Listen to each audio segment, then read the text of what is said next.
দক্ষিণবঙ্গে মঙ্গলবারের পর থেকে তাপমাত্রা নামতে পারে। প্রায় সব জেলাতেই তাপমাত্রা 2 থেকে 4 ডিগ্রি সেলসিয়াস পর্যন্ত নামার সম্ভাবনা। চলতি সপ্তাহে কলকাতার তাপমাত্রা 15 ডিগ্রি সেলসিয়াস এবং পশ্চিমী জেলাগুলির তাপমাত্রা 12 ডিগ্রি সেলসিয়াসে নামতে পারে। উইকেন্ডে শীতের আমেজ বাড়বে। ঘূর্ণিঝড় দিতোয়া আরও শক্তি হারিয়ে অতি গভীর নিম্নচাপে পরিণত হয়েছে। এর অবস্থান তামিলনাড়ু এবং পুদুচেরি উপকূল থেকে 40 কিলোমিটার দূরে দক্ষিণ পশ্চিম বঙ্গোপসাগরে। আরও একটু উত্তরে এগিয়ে এটি দক্ষিণ অন্ধ্রপ্রদেশ উপকূলে সমুদ্রের শক্তি হারিয়ে নিম্নচাপে পরিণত হবে। এর সরাসরি প্রভাব না থাকলেও পরোক্ষ প্রভাবে পূবালি হাওয়ায় জলীয় বাষ্প ঢুকেছে দক্ষিণবঙ্গে। রাতের তাপমাত্রা বেড়েছে।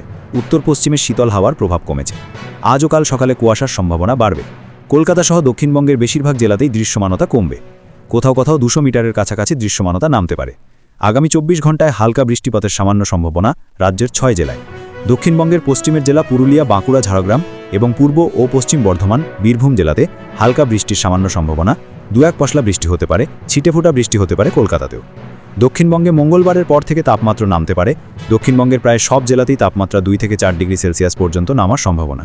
চলতি সপ্তাহে কলকাতার তাপমাত্রা 15 ডিগ্রি সেলসিয়াস এবং পশ্চিমে জেলাগুলির তাপমাত্রা 12 ডিগ্রি সেলসিয়াসে নামতে পারে। উইকেন্ডে শীতের আমেজ বাড়বে। আবহাওয়ার সব খবর পেতে নজর রাখুন বিবি নিউজের পর্দায়।